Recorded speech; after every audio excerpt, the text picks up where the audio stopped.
दोस्तों, आप सभी का स्वागत है एनीमे की इस दुनिया में। तो दोस्तों, इस एपिसोड की स्टार्टिंग मीशा और साशा को दिखाने से होती है। यहाँ पर साशा मीशा से पूछती है कि क्या तुम एनोस को लाइक करती हो, जिस पर मीशा हाँ में जवाब देती है। और जब सेम क्वेश्चन मीशा साशा से पूछती है तो साशा साफ साफ मना कर देती है कि वो एनोस जैसे लड़के को कभी लाइक नहीं करेगी। लेकिन उसके टमाटर जैसे लाल चेहरे को देखकर हम समझ पाते हैं कि वो झूठ बोल रही है, झूठ ले गई की। साथ ही में साशा यहाँ पर उसके डिमोनिक आइस के बारे में भी बात करती है कि उसकी डिमोनिक आइस को देखकर कोई भी उसके पास नहीं आता था और ना ही उसने कभी घर से बाहर जाने की हिम्मत की, क्योंकि उसकी डिमोनिक आइस हमेशा डिस्ट्रक्शन ही करती थी। लेकिन एक मीशा ही थी जो बिना डरे उसके पास आती थी और मीशा की वजह से उसने अपने डिमोनिक आइस पर थोड़ा बहुत ही सही पर कंट्रोल करना सीख लिया था।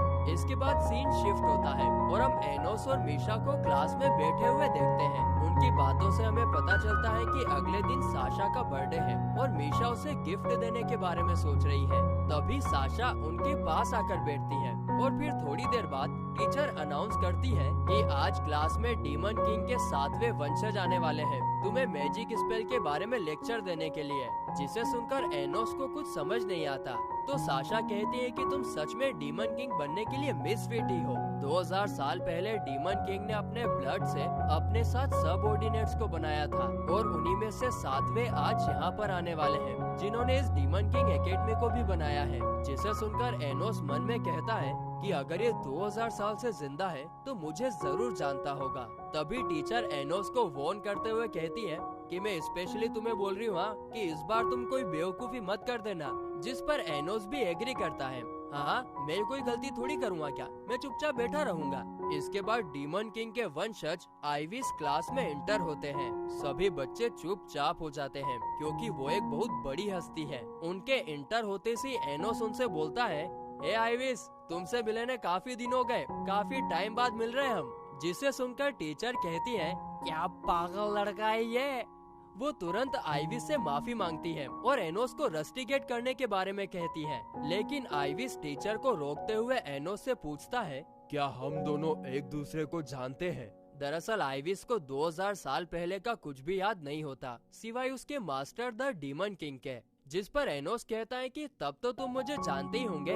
बस इतना कहते ही वो आइविस की मेमोरी को स्कैन करने लगता है ताकि उसे सब कुछ याद आ जाए। और इधर तो टीचर और स्टूडेंट्स की भयंकर वाली फट गई थी कि क्या आदमी यार, ये इनके साथ क्या कर रहा है। तो वहीं एनोस को आइविस की मेमोरी से कुछ भी खास पता नहीं चलता। इसके बाद हम देखते हैं कि आइविस एनोस की इस हरकत से जरा भी नाराज नहीं होता, बल्कि वो चुपचाप आगे जाकर अपना लेक्चर देने लगता है।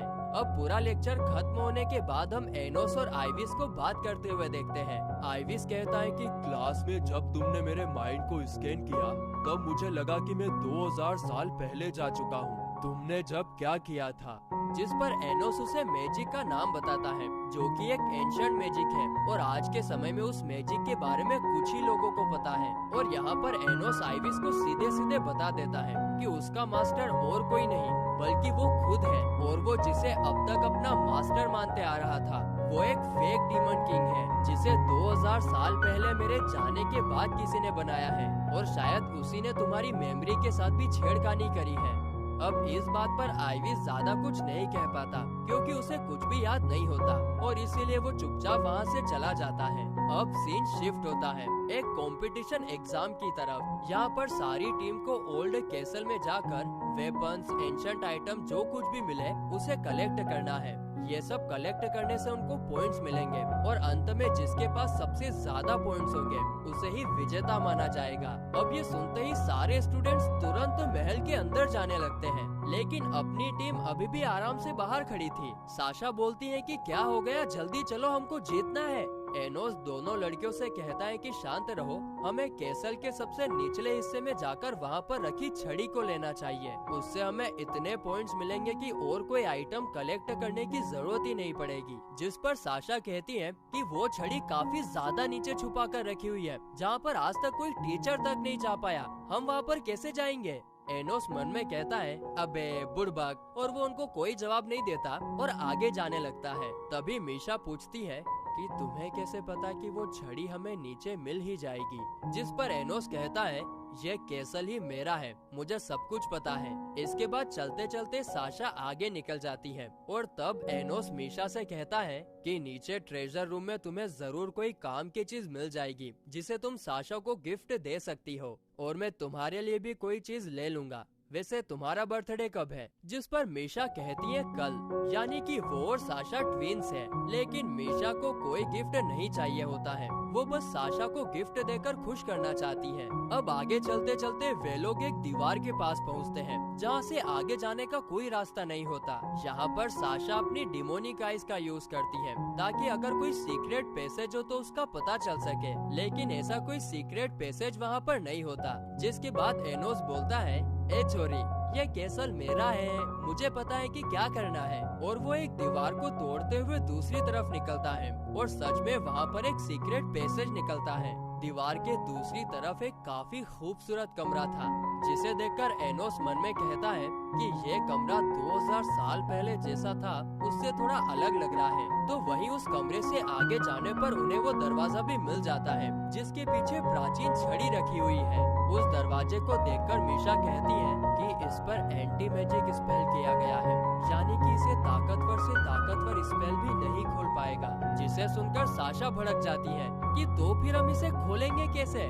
जिस पर एनोस कहता है कि कभी कभार अपना दिमाग भी यूज कर लिया करो बालिका, हमेशा मैजिक पर डिपेंड रहना सही नहीं है। बस इतना कहते ही वो अपने दोनों हाथों की ताकत लगाकर दरवाजे को खोल देता है, यानी कि उसे किसी मैजिक से नहीं बल्कि ताकत से खोलना था। तो वहीं इतनी खूबसूरत छड़ी को देखकर साशा काफी ज्यादा खुश होती है।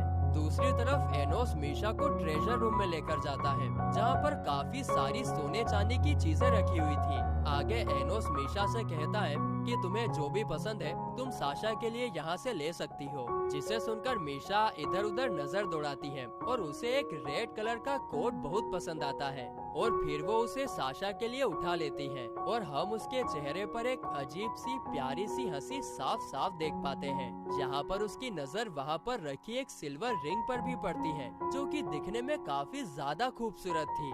जिसे देखकर एनोस उस रिंग की विशेषताएं बताते हुए कहता है कि अगर ये रिंग तुम्हें पसंद है तो तुम ले सकती हो, लेकिन मीशा मना कर देती है क्योंकि वो साशा के लिए गिफ्ट लेकर काफी ज्यादा खुश थी। इसके बाद वे दोनों ट्रेजर रूम से बाहर आते हैं जहाँ पर साशा ने पहले ही वो छड़ी उठा ली थी। बाहर आने के बाद मीशा प्यार से वो गिफ्ट साशा को देती है, जिसे देखकर साशा बोलती है कि मैं तो तुम्हारे लिए कुछ भी नहीं लेकर आई, लेकिन मीशा कहती है कि उसे कुछ नहीं चाहिए। तभी हम देखते हैं कि गिफ्ट लेते वक्त साशा की डिमोनिक आइस एक्टिवेट होती है।